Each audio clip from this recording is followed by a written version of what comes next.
Eric Bakker, thanks for coming back. Let's talk about high protein diets and weight loss. Okay, there are several mechanisms by which protein actually allows you to maintain a good weight and even lose weight.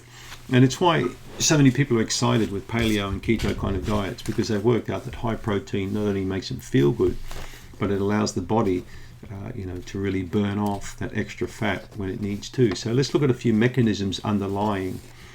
I've made a few points here. I explain why protein is so good when it comes to keeping the weight off.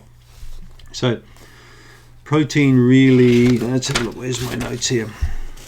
So protein really helps to cut the cravings for food. Okay, it reduces really the person wanting to go and eat all the time. It creates this satiety, and as we'll see in a minute, it creates it through hormonal control and other mechanisms. But there's no doubt that people who eat a high protein diet feel fuller, look better, and weigh less. Right? So as you eat protein, the appetite goes down, the satiety goes up. All right. So, and of course, as we eat less calories, this is how the weight's going to come off. Because we did a previous video, we talked about genes, we talked about bacteria, and we talked about calories, and we worked out through evidence-based research that calorie reduction is the way to lose weight, the most sensible way. And protein helps to curb the appetite, which reduces the calorie intake, which leads to weight loss. Okay, so, but also protein has got what we call a thermic effect, a higher thermic effect than carbs and fats. So what we mean by thermic effect is this is an effect that the body produces to metabolize or burn that food that it's consuming. So when you eat protein, the thermic effect is between 20-30% or even greater, which means the body needs to really step up its metabolic rate and warm up to burn that protein. So it's consuming the calories, 20-30% of the calories of the protein to be consumed with thermic effect of digesting it. Whereas with fats, it's only around 5 or 7%, I believe, not even 10%.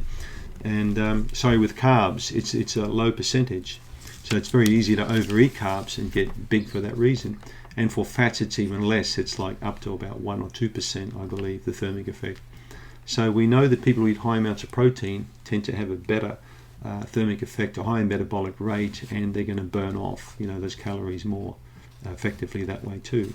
And of course, they're not always taking in the calories, they're not piling all the calories up because the thermic effect's there.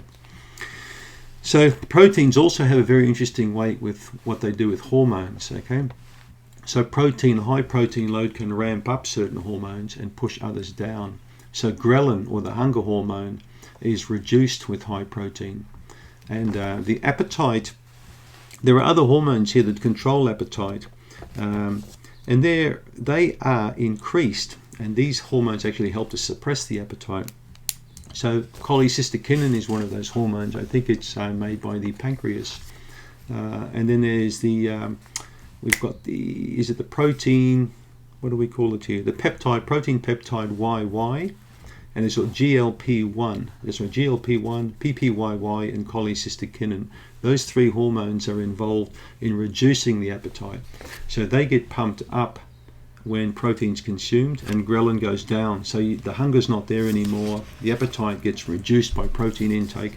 So it's quite a clever system on how that works. You don't get quite this kind of a reaction with these hormones when you eat carbohydrates, though. You get it far more powerfully, I believe, with protein. So as you can see, there are mechanisms behind protein metabolism in the body and also weight loss. But don't forget, you need fiber and you need carbohydrates and starch in your diet as well, particularly the bacteria, because you're not feeding the beneficial bacteria with meat proteins, for example, or a high protein diet. Okay, the bowel does get affected a lot with protein. That's why I'm saying it's good to balance this out also with plenty of resistant starches in your diet, which we've talked a lot about on this channel. So, but proteins can certainly help you to lose weight and to curb the appetite, and for that reason they should form a good part of your diet. Thanks for tuning in. Click on the link if you want my free Candida report. Thank you.